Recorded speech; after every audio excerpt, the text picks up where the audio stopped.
Good evening. My name is Susan Irwin, and I am the director of UC Santa Barbara's Interdisciplinary Humanities Center. Our center serves as the public face of humanities for the campus, and our programs aim to deepen understanding of the challenges we all face as local and global citizens, and to prepare us to address those challenges in informed, impactful, and compassionate ways. It's my pleasure to welcome you to the staged reading of William Davies King's play, Collections of Nothing, Enough is Enough.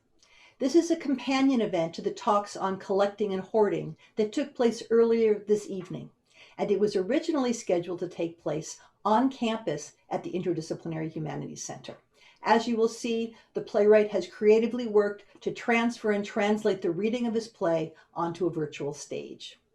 Before we begin, I'd like to thank our co-sponsors, the Hester and Cedric Crowell Endowment, the Department of Theater and Dance's Launchpad series, and the UCSB Library. I also want to let you know that after the reading, we will open the floor to questions from the audience, and the cast will answer those questions.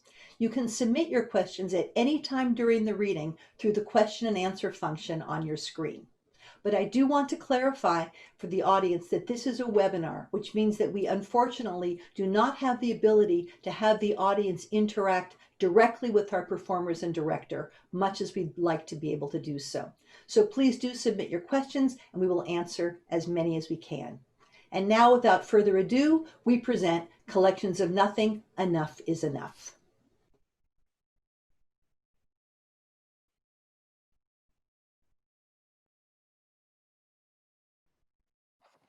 Hi there. As you know or have been told, we were supposed to have given you a presentation tonight of a play I wrote called Collections of Nothing, More or Less. That play would have been given a reading to you by my friends and colleagues, Risa, Brainin, Irwin, Appel, and Annie Torsiglieri on April 2nd of this past year. But then, as you know, this sound-borne virus necessitated our wearing these little earmuffs, and the world went into its tailspin. I mean, it started spinning its tail more than usual. And some strange thing happened in the higher realms of consciousness such that the USA did not know itself in the world. Time would need to leave a wake-up call on November 3rd for us to make it to the airport protest on time. We would all need to go to ground, though all too many ignored the orders and had their picnics anyway. Anyway,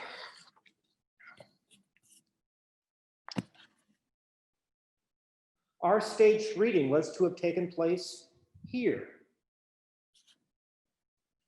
And you were to have been seated here. And I was going to have laid out my entire collection of Cheez-It cracker boxes in the library behind those doors over there. See that? An empty university. And this is its empty facility, a humanities center. And I am the only human, just me and my muffs.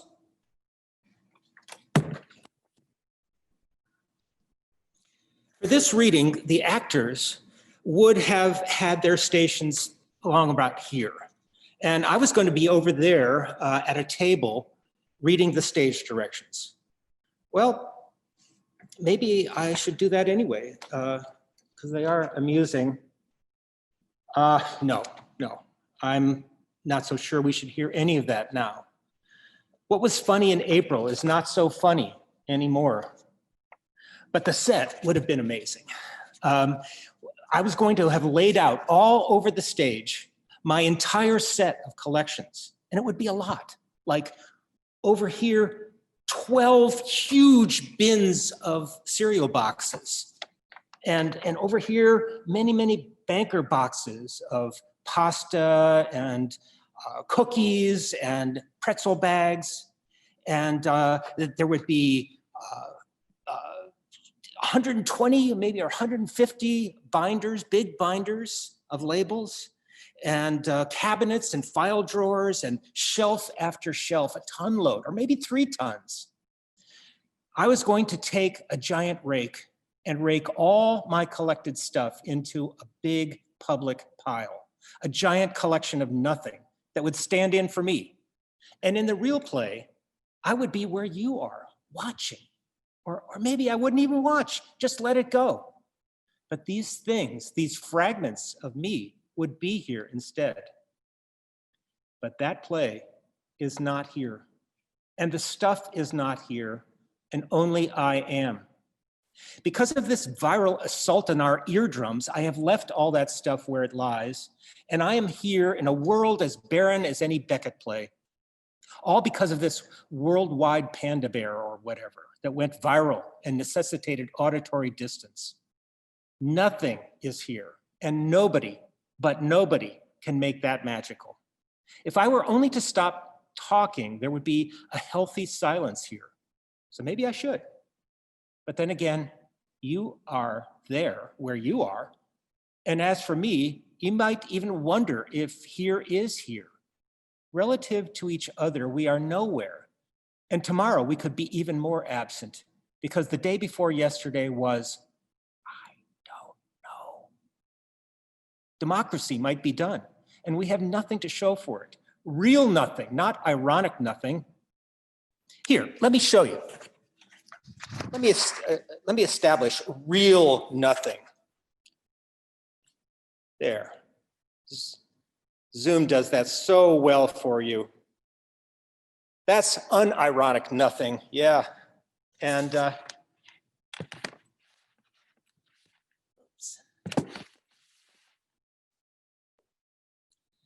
That's the blankness. Zoom does that so well. The play was funny and pathetic. It was too short and too long. It was deep and shallow. It was really quite something, and it was nothing to speak of. If I had the right lighting, I could maybe do a shadow puppet version here for you. No, that's just not going to work. You will not hear that play tonight. Maybe in the future, its ironies will work better. Because the whole point of the play that I wanted to put on is to show that it, a full-scale, grown-up collection, a life's careful accumulation, could stand in for me so that I wouldn't need to be here. Because I'm of an age where I start to get the feeling that I won't always be around to get kicked or to kick myself. The time is coming to kick off. Even then, the hair and the fingernails keep growing.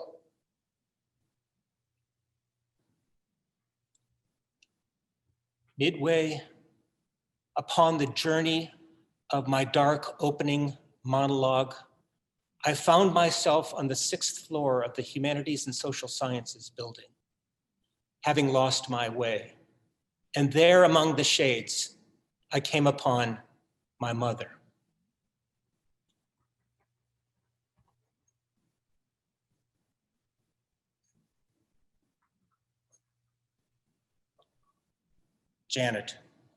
Jan.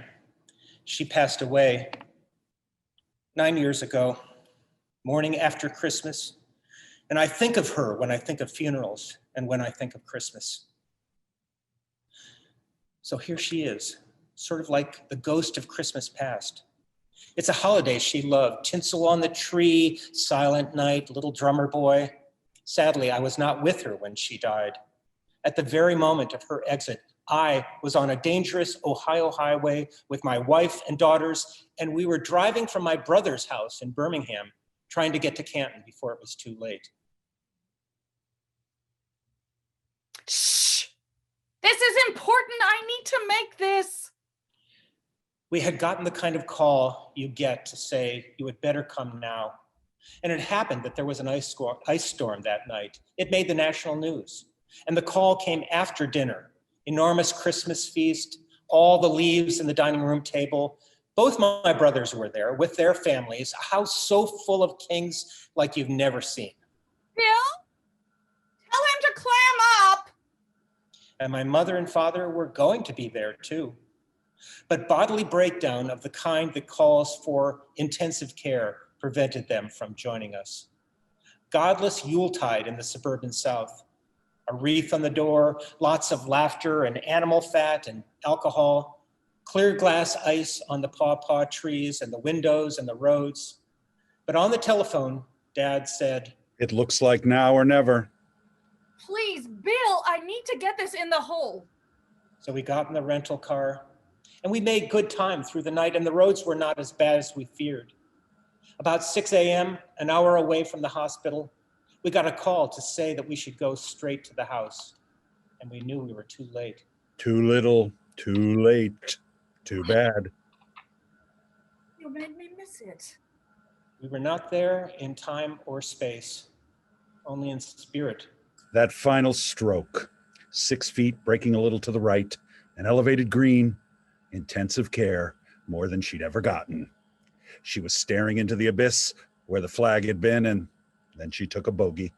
Down one, but she wound up with an 87, which is nothing to sneeze at. Once, when I was 12, my brothers and I watched her get a hole-in-one at Tam O'Shanter, her only one, maybe 140 yards downhill, and it bounced up short of the fringe and rolled right in. The Canton Repository gave it a paragraph. She played golf for 60 years until the arthritis and the dementia got to her. And the book, your book. She was a great reader, but not a big fan of Collections of Nothing, the story of me and my gimme. That's enough. We provided you with everything. It was you who turned to collecting trash. I kept a clean house, and your mess was not of it. Piles of this and that. Yeah, piles. I like that. Honestly, you make it seem like our world was empty. But when you came home, you went straight to the cupboards, peeling the label from every can of beans. Got those quirky ways from your Eastern education. Your Dadaism. Remember me. Who's there? Who's there? First line of Hamlet. Best first line of any play. Out of nowhere, I'm there with a message for you, and the tragedy begins. And by the way, the last line of every play is enough. Enough is enough. Every play that came before could not go on tonight. Yes, I got the whole story from poor Dr. Fauci on Fox, where, by the way, no one is wearing earmuffs. Among my excesses as a writer, I could not restrain myself from him. My father, in case you haven't guessed, William Davies King. So, the time is out of joint. Is that what I gather? And there you are, dislocated and in need of traction. I get it. Even the Masters got postponed till next week if the CDC says okay. How is Tiger doing these days? Tiger Woods? Not too well. No one is doing well enough to reverse the warming on the back nine. It's like an oven now. Your ball goes farther when the course is dry. Bigger bounce. Into the woods, out of bounds, 2-shot penalty. Is that why you're back? A golf tournament? I like Tiger. Hey, it's not a golf tournament. It's the golf tournament. The Masters. You know, peach blossoms, green jacket, classical guitar. Of course, we wouldn't miss the Open either, but or Torrey Pines. I never imagined that the Afterlife would be coordinated to the schedule of the PGA. My brothers and I grew up under Dad's tutelage off the tee. Left arm straight, right elbow tucked. Clean follow through, eye on the ball. Now, smooth and easy. Let the driver do the work. Don't try to kill the ball. Just kiss it clean, then follow through. Golf does not go well with buried anger. The harder you try to mash the ball, the worse it goes. Brookside, Tam O'Shanter, Congress Lake. New mown grass at the country club, par 70 true. With my brothers, we'd make a fivesome and collectively lose our tempers. Cries and shouts, clubs flying furiously through the air, end over end. Enough. Geez Louise, and a stinking bucket. Play on. He's gone too. 2 years after Mom. All on his own at 89. Dropped to the ground on the way to the garden, just like he wanted to. A beautiful day in May. It looks like now or never. Mark me, my hour is almost come when I to sulphurous and tormenting flames must render up myself. He's kidding, of course. He was always a kidder, and I was his kid. is Kidlet. William Davies King, Jr., my eldest boy, a professor of collecting. That's what I tell the guys at the club. Sounds better on the whole than theater. Are you lost in the ivory tower again? Yes, where art thou in this hour of thy extremity? Alone on the UCSB battlements, some sort of would-be king? We could have called him Joseph, then he'd be Joe King. Where's Bill? Bill? Bill! In her dementia, and even before, Mom would panic if Dad wasn't right there with her. He always had to be there, within 6 feet, socially not so distant. Where's Bill? It's a difficult question. I am the Bill, the William Davies who was always called Dave. I have no country club, no lima beans out back. All I have is nothing. Sounds philosophical. I'm in the humanities, Dad. You should have gone into cardiothoracic instead. Multiple organ failure. You could have had a garage full of Corvettes by now. So why are you here? It beats Forest Lawn. The answer is always cryptic. Puns and anagrams, like Ronald Wilson Reagan gives us an old groaners-in-law. Now a gnarled liar, son. Insane Anglo warlord. That's what Reagan gave us. Now you're in the spirit. Chutes and ladders, Oval Offices won and lost. It's a grand old party. Yeah, great. A game of thrown bones, snake eyes in the White House. Living is a crapshoot. My preference was for crosswords. To take the place of crosswords in Canton, Ohio, my birthplace. He was a card, a joker, and wild when the martinis took a funny bounce. Cocktail hour. Name your poison. DDT, acid rain, a river on fire. We filled your glass and now there's 0 left behind. And 0 at your feet, not a drop. And the ice is on some freeway, Davy. Preaching breaks on the way to the garden. Each week. Oh, for the bridge group, one of us would make lunch. And Donna down in Zor gave us the most delicious crab bisque you have ever tried. But she would just never give us the recipe. We were always asking for it. Finally. And it might have been one of the last times we ever played bridge as a group because well, Martha had the Parkinson's and Marilyn was losing her marbles. Donna finally handed each of us a copy of the recipe. And it was only this. Add 1 can of Campbell's tomato and 1 can of Campbell's celery, 1 can of Campbell's crab bisque. That's all it was. That's all. Not enough, Mom and Dad. It's not enough for me to have this history, a privileged upbringing in a canned world. This history will not account for me. I wanted my life fresh and not freeze-dried, with no trace of Procter & Gamble or Roundup. A crossword is a text that tells you nothing. And I was 13 down when I got my first good taste of dismay, of a world not right.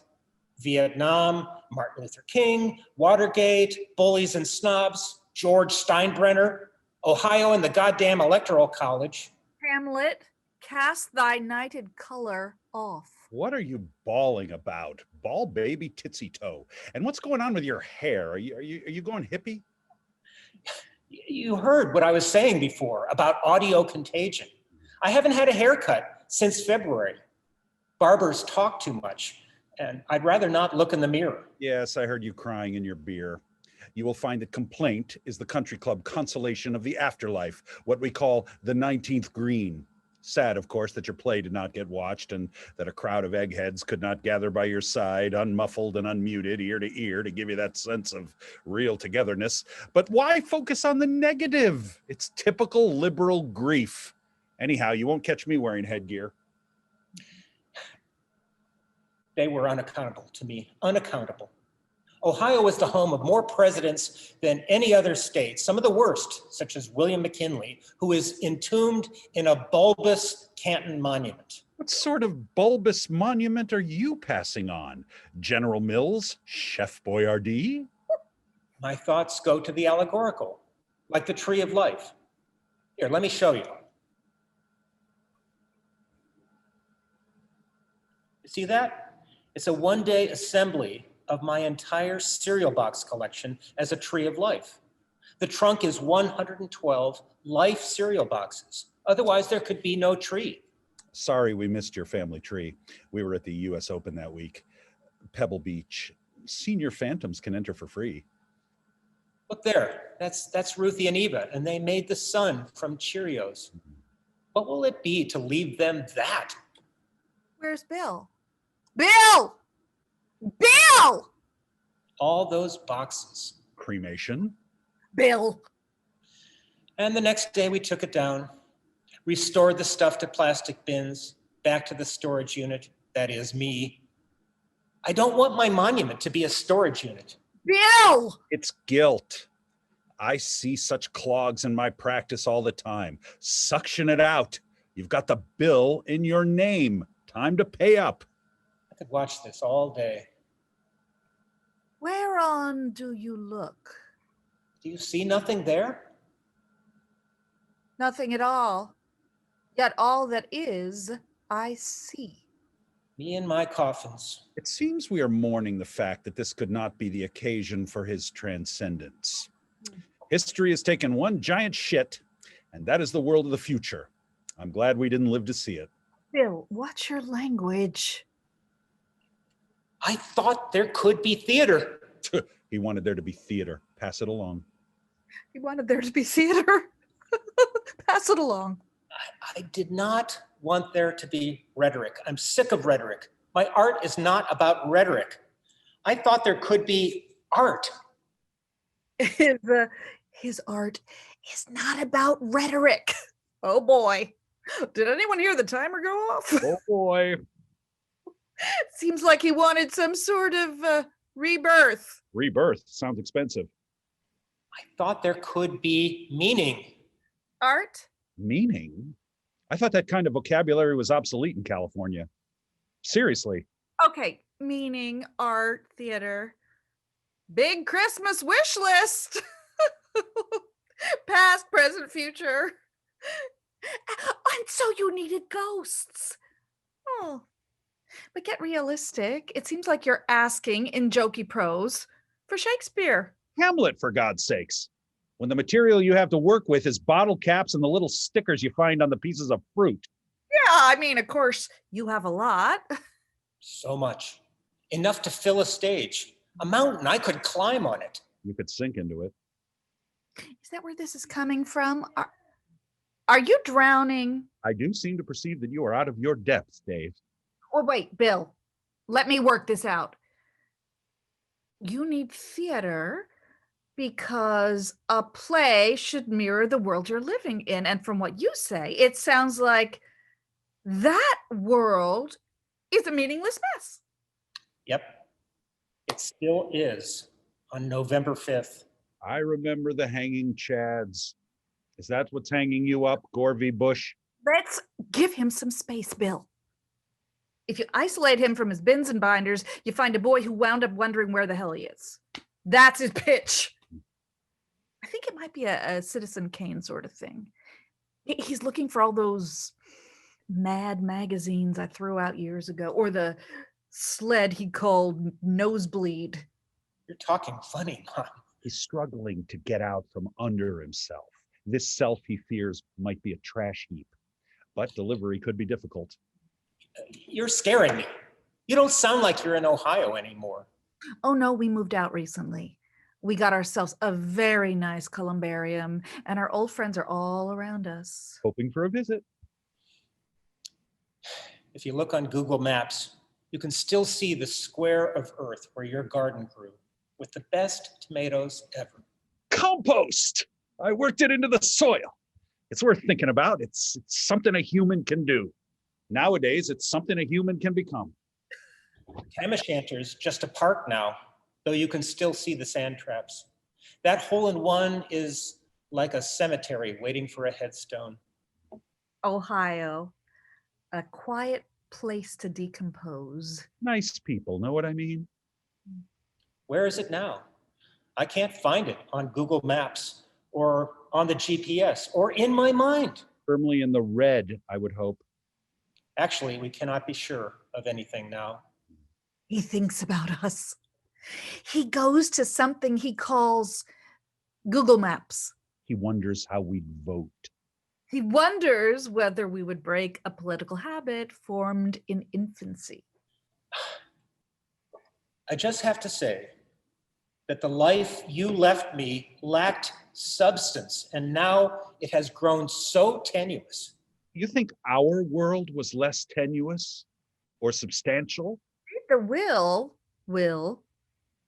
we left you healthy existence, which is the best estate you could ever wish, plus stocks, bonds, and a house you grew up in, but never actually grew up in, and never ever live in now. Damaged antique furniture, too.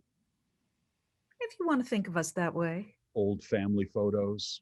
Forks. That rose garden thing we never promised you. Take a nap, Dave. Or a perfect Manhattan. I can hear Fox News from 6 feet under. Oh, horrible, most horrible. If thou hast nature in thee, spurn those negative thoughts. And those Cheez-It boxes. Get your haircut. I wanted some parental comfort, some reassurance, but instead you talk like me in my very worst mood, which is where I seem to live now, in this infernal country you passed on. It has been hell, and I'm angry at you and Ohio and Tucker Carlson and the Minneapolis police force and Ferguson and Louisville. I'm mad at Mar-a-Lago and Melania and Bill fucking Barr. Don't get me started on Betsy DeVos or Mike Pompeo. Why is the Great Barrier Reef bleaching and the polar bear wet? I hate the wall and Amy Coney Barrett and all the goddamned empty stores in the El Paseo Mall. He blames us for the vacancies, the void. Hey, the afterlife is no walk in the park. There's a lot of scalding water that smells like bleach, and the library consists of every detective story you have already read. It's a cabin in a cruise ship that you can never disembark. It's a garden with no seed or golf without the ball. You really long for 18 holes. It's like you wake up in the morning in a panic. You know that feeling? Try having that feeling every moment of every day. I've got some idea of that. She's kidding, of course. You're being kidded, just like you've kidded your kids and they kid you. You come to realize that it is impossible to be dead serious or seriously dead. What he said. What she said. Now what? I really wanted for there to be something here. And I specifically don't mean me, my body, even myself. I wanted a magic mountain of nothing, some sort of apotheosis. And instead you are alone in an empty room. And people are starting to wonder why. You could be at home, sprawled on the floor, reading the Sunday funnies. Or the myth of Sisyphus. Family Circus, Hi and Lois. Dennis the Menace. Marmaduke. Dante. Donald. Don't say it. Duck. No, Trump. That's where this is going. What a clown. A dirty joke. That's why we have to cover our ears and our eyes and our mouth. And I have inherited some of that from you. That is why I have brought myself here to this space of infinite regress, lonely and self-referential in the center of the well-intentioned humanities, where meaning has long come under fire, but at least has had a fighting chance. I need to face the question of what I will leave. When you will leave? No, what? Just leave. What will I pass on? Are you sick? No. Are you in danger? Well, yes, in a way I'm worried about today. Given your demographics, you've got nothing to fear. And passing on is like passing gas. It stinks, but it feels good. I insist on something more substantial than gas, something more promising than the vague approximation of democracy and self-determination that we have now, or might have. It sounds like what you need is a lawyer. Or Abraham Lincoln. There's not a whole hell of a lot we can do for you at this stage, except haunt your every sentence. Every word. We are in your words. I wrote a poem. Poetry. You know, I have a morning tea time. Are you asking to be excused? Let him get on with it. I listen. I read. Passing on. Proliferation of things begins with two daughters who must take such stuff as is their due. When day arrives of will and wish, how will their neat lives encompass my ungainly mass? Of memories mixed, my estate is inescapable, but things as heavier as can be, bound and sorted, boxed, form the material core of me. I congregate a junk collector's stash, uncatalogued, unappraised, in fair condition only, since that which is at bottom trash would never rate as mint. This stuff will strain a truck, a back, a budget. There can be no easy integration or burial, just your rotten luck. Dearly beloved, I leave you nothing. I leave nothing indeed, although in word, nothing is absurd.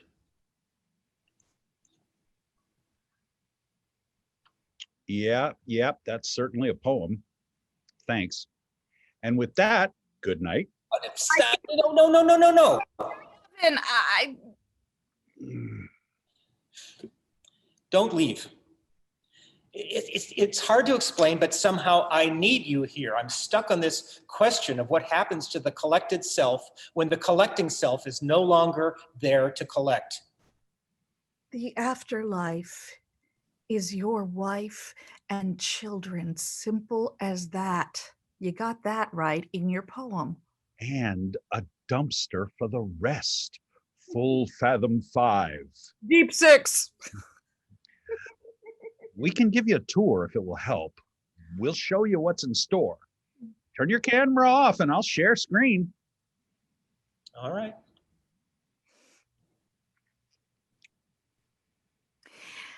Begins in a dark forest, not a bird or squirrel, and the first part is steep downhill. Hell on your knees. Herman is your avatar. That's Sanskrit for descent. It'll take you a couple of days to get used to the express elevators. After a siesta, You cross the Styx, that's a smelly river. You take a boat and waste no time. in the surfer circle are the violent and naked. Golf in the underworld is less than ideal. You miss your tam o' shanter. Extinction takes on new meaning when it's raining fire and brimstone. I always wondered what brimstone is, and now I know. Death is what they call a pre-existing condition. When you get down to the 4th circle, or maybe it's the 5th, you meet Pope Nicholas III. I had no idea that any pope was a Nicholas, except Santa Claus. More snakes than you can shake a stick at. Mandatory chainsaw training. When you feel down, you will go still lower. Unnecessary to dress for dining hall. 9th circle is officially the bottom. That's Lucifer. There, he's a real kick in the rompers. Boot camp is hell, and as we like to say, but it gets better on the far side, what they pretentiously call purgatorio. The grays are a little less gray when you get to this point. It looks a little like your Los Angeles. You meet some colorful people. It's like a senior center. You're on the way to The Good Place season 2, the not ironic version at this point. Breathtaking scenery. But for some reason, I still keep the purse. Oh, come on, painful. Let's move along. They sell you on this hope that you might enter a more ideal world, which is like going through the picture screen, poof, as if you still won't be dealing with ingrown hairs and bunions. See, we labeled these for you. The Elders in the Mystic Procession. You can study them later. We put the complete set on your website, which is myname.com. I told your father, I don't know if this is such a wise thing to do. Anything for Paradiso, right? Arrival. The extension ladder of success. Your father and I think he's very nice, dear, but he's awfully short, isn't he? The blessed souls form an eagle in the sky. Good photo op. Watch out for the droppings, though. I just threw this one in because it's funny, right? Oh, you need to be really good to get to the top or pay someone off. It's very platinum. In the end, you see the thrones of the faithful in the form of a rose. A rose is a rose is a rose. That's how they get a rise out of you, right? Paradise is a lot of saints on throne, but that can include your family. It's a reunion of souls, the best collection of all. Tiny bits of belief in heaven, or love, anyway. Which you got and get and give. We live on in the need you have to get a smile. Or a laugh. Or love. Or something like that. By the way, tonight's program has not been brought to you by Cheez-It. Cheez-Its. Taste the difference real cheese makes. Behold, He sits on the throne of nothingness. Grinning, but alone. Seeing how you reach for miracles in an effort to end this evening right, we also have a special effect for you. Promote the attendees to participants. Behold, Ruthie, Eva, and Wendy. Go home, Dad. Go home, Dad.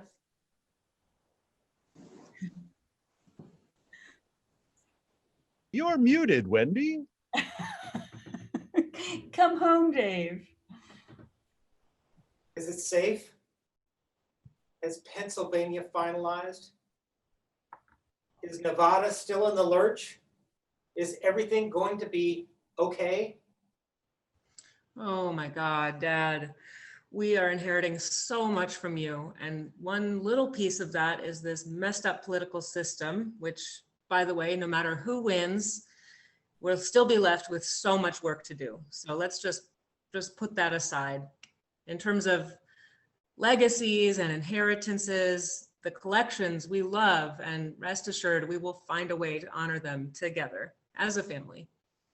But the biggest inheritance that I think that I'm getting is this crippling anxiety that I can hear in your voice, and I can kind of feel it in my throat and in my chest. And I think if we could just figure that out, we would all be set. Okay, so listen, there's always going to be masks or earmuffs or nose plugs. There's going to be a Trump or a Biden. There's going to be the weight of your collections and obviously your past. There will always be anxiety. The world, it produces pain, but Dad, that obviously led you to your collections, and it led Ruthie to become a shepherd. It led me to become a social worker, and anxiety is just our way of moving and reacting. And what we inherited from you, it is anxiety, but that drives us to make things and to create and to respond to the world. Who wants to be settled or sane? What do you think, Wendy? Come on, man. Look at these daughters you produced. How can you be worried about enough? Who wouldn't want daughters like that, okay? And yes, come home now, because we've created this life together of writing, of our love of theater, art, our cooking. There's so much going on, right? So stop this malarkey. And I need to get back to my writing right now. So let's finish up. Okay, you said your say, I've had my way. Let's end this play.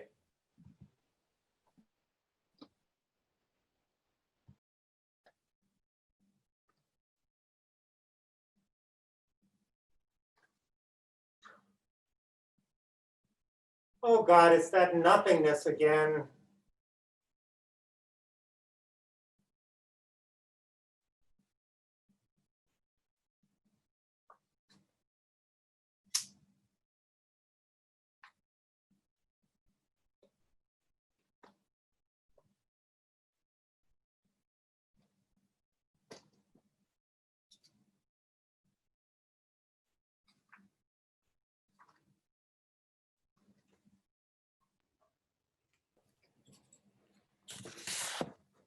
Okay, well, what a moving and funny and profound experience, Dave. I feel like I was taken on a journey to the center of your mind. Thank you so much. I'd like to invite now the actors and director Risa Brainin to come on, and we will begin our questions and conversation. First of all, thank you all. You're a wonderful group and are so good to me, and thank you for what you've done. It was a pleasure, Dave. Let's give, and I'd love to give the actors a round of virtual applause to everybody. Great job, everybody.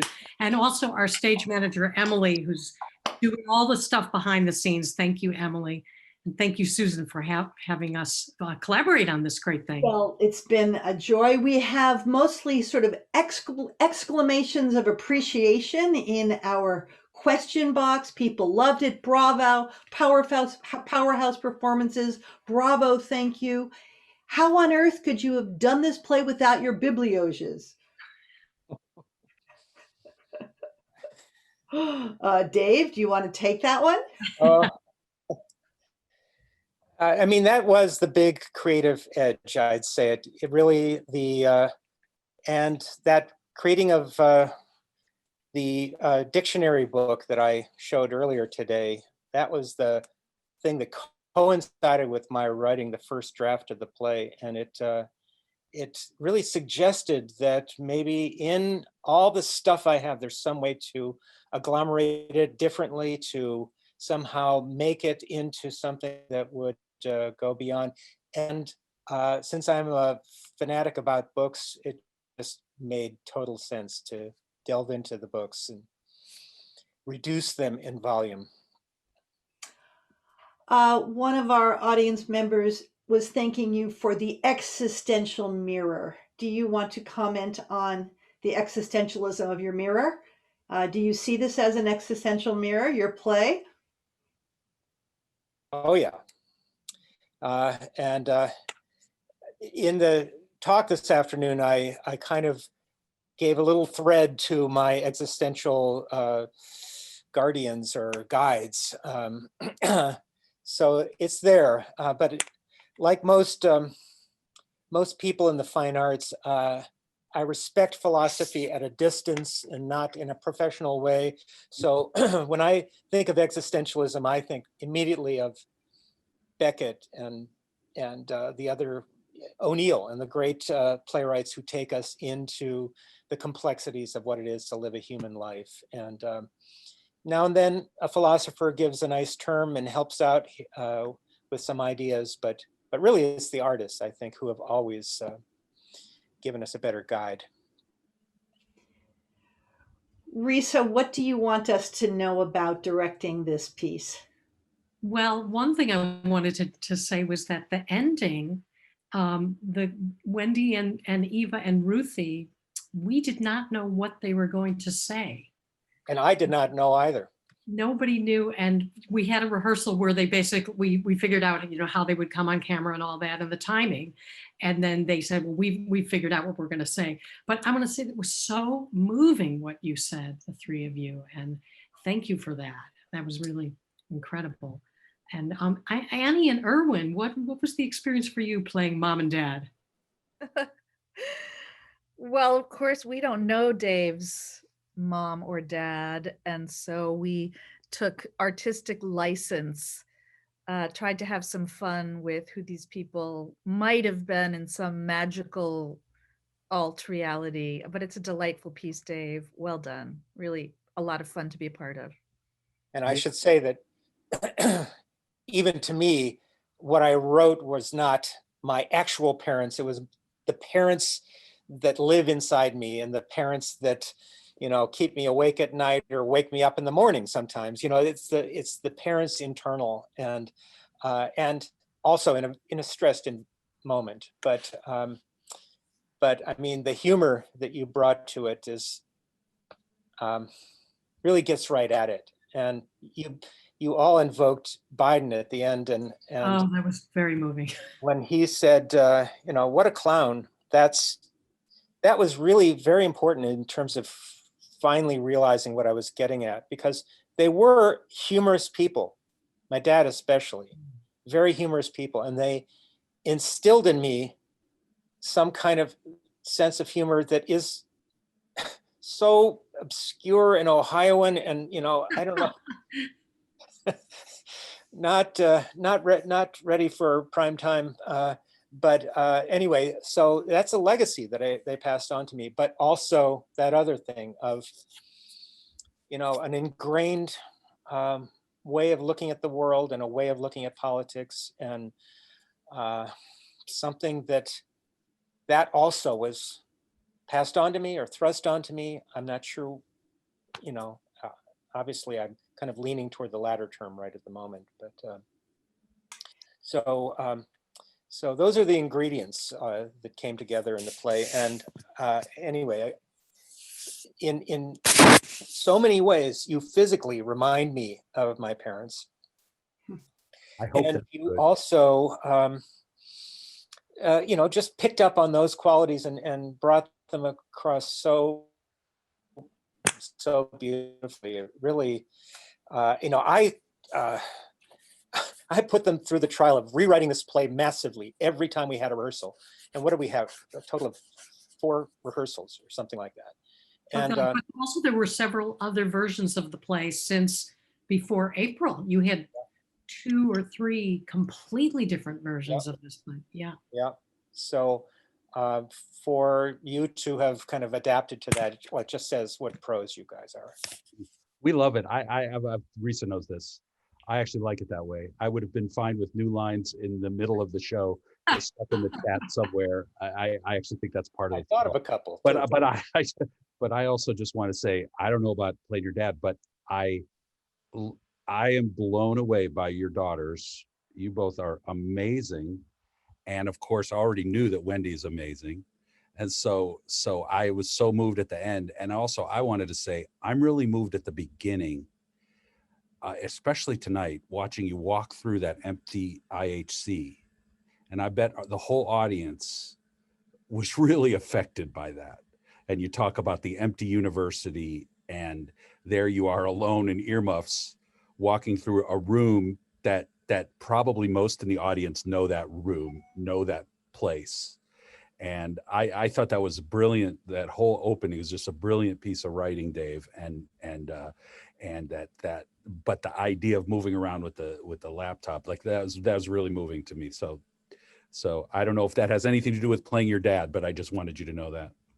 I just want to echo how spot on the Jan and Bill characters came out here. It was really cool for me to get to see you guys talking to each other and having drinks with each other. And that was really interesting and special. And Dad, I hope that you can find a way to internalize the voice of Eva. Maybe not me, but the Eva voice is like a really good one. If she could wake you up in the morning or like be, you know, talk to you while you're falling asleep at night. She's the voice we should try and internalize in there. Well, you both can call us grandpa and grandma if you want. Annie, did you want to say something? I have some, I was just going to say to piggyback on Irwin's comment about you in that IHC and it was being empty. Actually, this play in this way gave me hope because IHC is not empty. It's happening right now in this Zoom room. Mhm. And so despite everything, scholarship is happening, art is happening, community is happening, and that's powerful and exciting and much needed right now. Said Annie. all right, I'm going to pose a few questions from the audience. Somebody would like to hear from each of you, and specifically, have you tell us what your hole-in-one is. What is your hole-in-one? And if we can sort of go around the screen, let's start with Wendy. What's your hole-in-one? Gosh, I don't know how to answer that. I think we're going to start with somebody else. Who's going to jump in? Annie. I will say mine is at the ripe old age of 40, which made me geriatric, giving birth after a very, very difficult pregnancy. I was on bed rest for 4 months, giving birth to my twin boys, Harry and Jackson. And congratulations on turning 40. Just last week, they're 1 month old. 1 week. Who'd like to speak next? Sure, I'll Yeah. next. My light just turned over.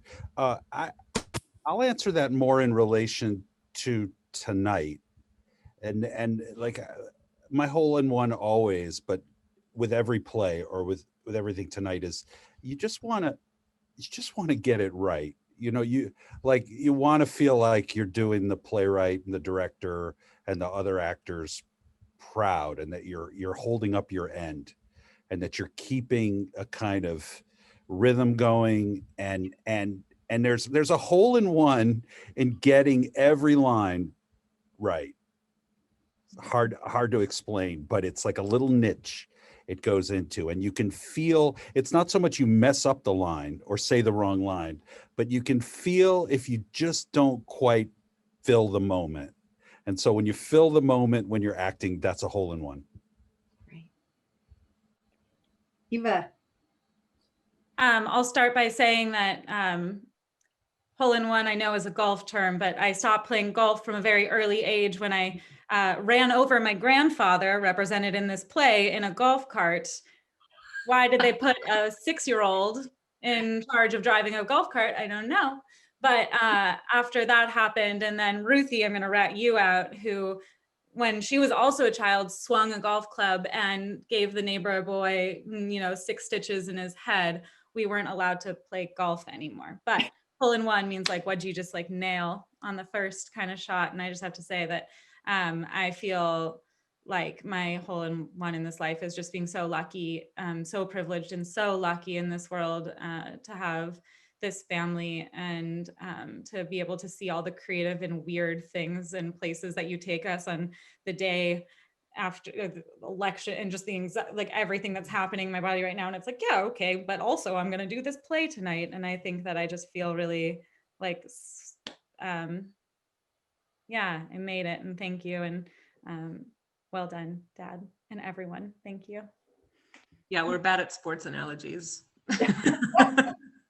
I'm like trying to figure out this hole-in-one analogy. And I think in the context of this play, or I don't know, maybe a hole-in-one is not really a good thing. It's like a thing you do that's like really impressive, and you get a paragraph in the newspaper, but like, it's not really about the 60 years of playing golf when you enjoyed all of your terrible, runs on the golf course. So maybe my hole-in-one is like I went to a great college, and so like whatever, nailed it, got the write-up in the paper, but then now like I'm a farmer and I work with sheep, and I like today I feel like I achieved a really amazing thing. I sheared 81 sheep in the morning. Wow. And I was like, that's really badass, but my fancy college degree didn't do that. So I don't know. To me, I think hole-in-one is like maybe not all that. Maybe it's about all of the mess ups that we make on the way or something. Sports analogies. Risa. I remember when my dad got a hole-in-one. And I just remember that as like such a thing. I wasn't there to see it, but I just remember hearing about it. I think for me, my whole one, I think of it as the moment of some kind of perfect synchronicity was meeting my husband, Michael Clares, who is also a lighting designer. We've been together 27 years, but it was the synchronicity of us coming together both as life partners and partners in art. And I always tell my directing students, marry your lighting designer and you'll always have good lights. I think with that wisdom, we have reached probably both the meaning of Dave's play and of life. And alas, we've come to the end of our event. So I just want to thank you, Risa, for directing, Dave and the other actors and the family for such a dynamic and wonderful performance and expression of life. And also thanks to the audience for attending, especially if this is the first time you've come to the IHC. As Annie said, yes, the show is going on here. We have many, many events. Please check us out. And when you leave tonight's event, if you would take a minute to fill out the webinar survey, the post-webinar survey, you'll also have a chance to sign up to receive information about our future events. So Dave and cast, congratulations. Thanks to everybody and enjoy the last hours of your evening. Good night. Thank you, Thanks, everybody. Thank you, everybody. Good night. Good night.